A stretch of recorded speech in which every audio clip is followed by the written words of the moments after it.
Hi, it's Peter Johnson here, the Time Retriever, with our weekly time tip.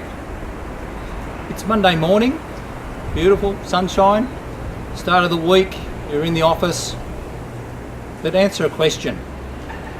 Did you take the time between Friday and last night to actually plan out this week?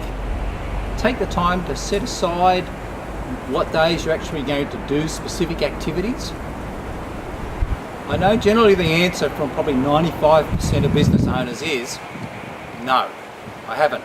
I've arrived in, I'm going to do that this morning, but the problem is it's like trying to plan your day when you arrive at work in the morning. Everything else breaks loose and you never have a good setup for your week.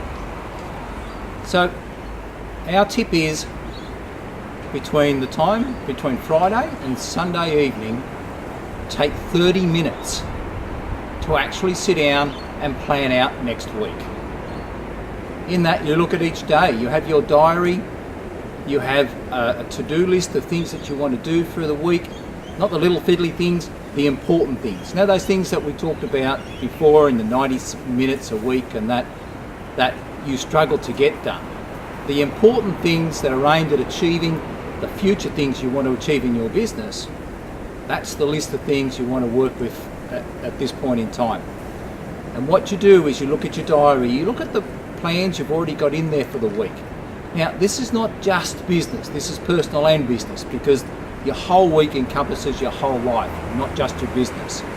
And if it is just your business, then you need to get some balance. So in looking at that week, looking at what you've already got planned in the way of appointments that have already been set, other things you've got happening, and you take that list of really key things you want to get done next week and you work out what day you're actually going to do those on. Now if you use Outlook, in Outlook you can see your calendar, but below that you can set it up so as your to-dos show up under each day. So you can simply put them in Outlook, date them, and they'll show up under each day under the list so you can see when you're supposed to do them. If you use a paper diary, just write them in each day. But it's very important, those really important things you want to get done through the week, take the time and plan them in beforehand. You could use a default diary, and a default diary is where you take all the activities in your business and you list them under specific categories. There's generally only 5 to 6 categories, and they're things like marketing, sales, your personal development, your team development activities, your customer related activities, your product development. So there's that 5 to 6 and possibly 7 categories. And what you do is you set up your week so as a default basis ongoing on what activities or what categories you'll do on certain days. And you plan those activities into those days where those categories are. That's a quick explanation of a default diary, but it's a process that over time you can fine tune and allow you to develop your weekly planning to a setup whereby you have control of your week.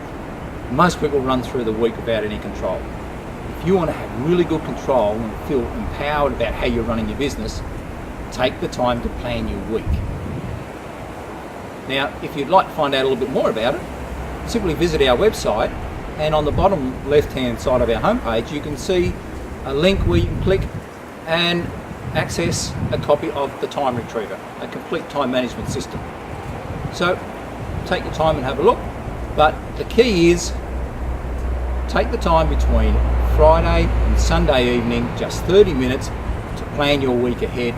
You'll be amazed at how in control you feel during the week. Bye for now.